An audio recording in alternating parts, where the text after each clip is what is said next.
Health Watch is presented by UMass Memorial Healthcare. Here, caring for you.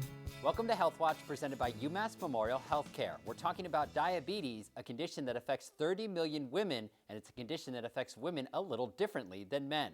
We went to the UMass Memorial offices in Northborough to get answers. Can you explain the difference between diabetes in women versus diabetes in men? There are certain symptoms that are unique only to females, and one of them is vaginal yeast infections, oral thrush, recurrent urinary tract infections, polycystic ovarian disease, and depression. What is the difference between type 1 and type 2 diabetes? Type 1 is generally diagnosed in patients who are younger. Type 2 is diagnosed in older people. In type 1, the mechanism of the disease is slightly different. It's an autoimmune disease. In type 2, the mechanism is slightly different.